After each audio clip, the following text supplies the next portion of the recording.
स्वागत आहे तुमचं पुन्हा एकदा एका मिनी ब्लॉगमध्ये।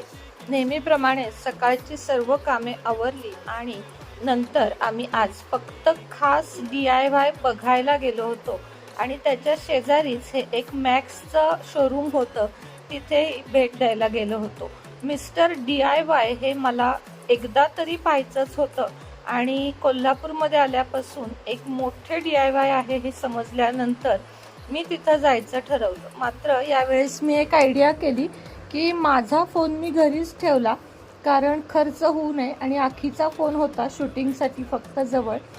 100 रुपये घेऊन मी DIY मध्ये गेले होते की बघू आपल्याला एवढ्यात काय खरेदी करता येते। जसं की 100 रुपयाचे चॅलेंजेस मी स्वतःशी घेतले होते।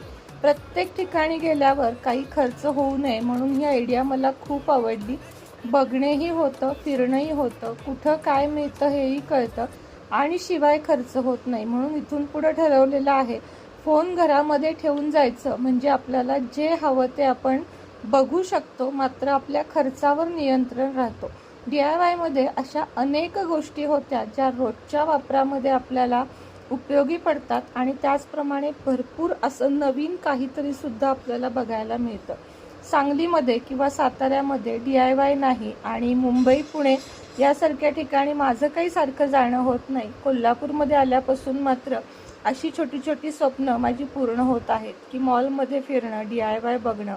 बरंच काही बघितल्यानंतर मी अगदी 1-2 वस्तू ज्या 100 रुपयातच मला घ्यायच्या होत्या अशा 1 ते 2 वस्तू मी घेतल्या आणि इथून माघारी आले। येता येता मात्र सांगितलं तुम्हाला की मी मॅक्समध्ये थोडीशी फिरले, कुर्ते बघितले, तेही अतिशय म्हणजे छान होते। 999, 599, 1600, 2000 अशी रेंज होती। DIY मध्ये मात्र 500-1000च्या पुढं काही नव्हतं। ही एक गोष्ट मला आवडली। रोजच्या आयुष्यात आपल्याला कप बशा लागतात किंवा कटलरी लागते, ही शोची झाडे, फुले, असं अनेक गोष्टी DIY मध्ये आहेत। तुमच्या इथे DIY आहे का आणि तिथं गेल्यावर विशेष करून तुम्ही काय खरेदी करता हे मला देखील सांगा, कारण आपल्याला एकमेकांमुळेच कळते की कुठं काय मिळतं आणि कुठे गेल्यावर काय खरेदी करावी। चला तर मग बाय।